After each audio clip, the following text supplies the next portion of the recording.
Hello there, this is James Scruff, the year is 1978, and today I watched the incredible short movie Miss Pepper, directed, written by, and starring my wonderful friend Miosha Bean.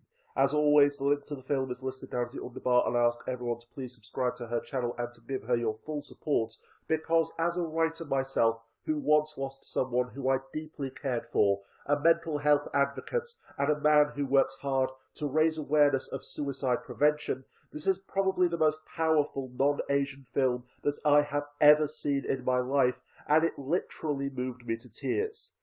It starts as a passion, becomes just a job, and ends as an illness.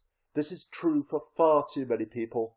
Indeed, as I watched the movie, I was often thinking, there but for the grace of God go I, because yes, there were several times throughout my life when my only company were my inner demons, my survivor's guilt, and the publisher's deadline almost felt as if it were a noose around my neck.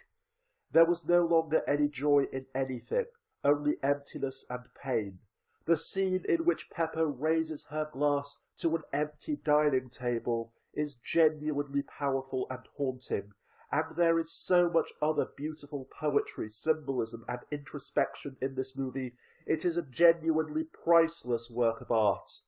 As an exploration of one woman's hopelessness, it is a masterpiece. As a dramatization of clinical depression, raising awareness of the downward spiral of guilt and powerlessness, which far too often leads to suicide, it is even more important.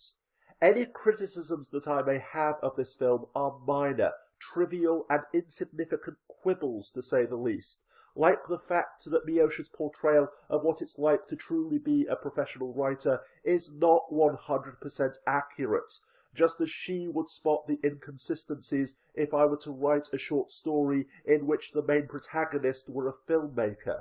As I say though, these niggles are utterly irrelevant, and the only reason why I mention them is solely because if I didn't, then I know that somebody else would.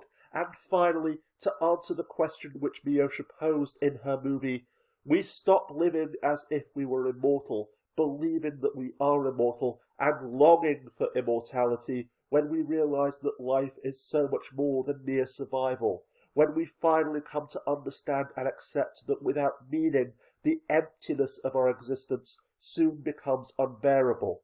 So just like Miss Pepper, if the meaning that we once had is gone, if there is no one around to help and support us, and we cannot find new meaning, then existence becomes torture, and death is a release.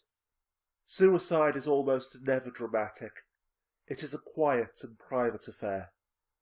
It is a relief. In fact, sometimes the person was in so much pain that to them it is even a joy.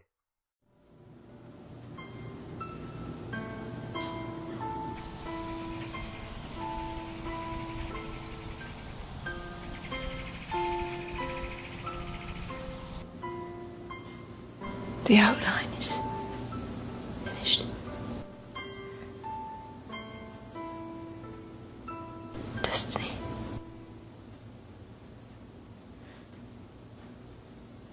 Must be resolved.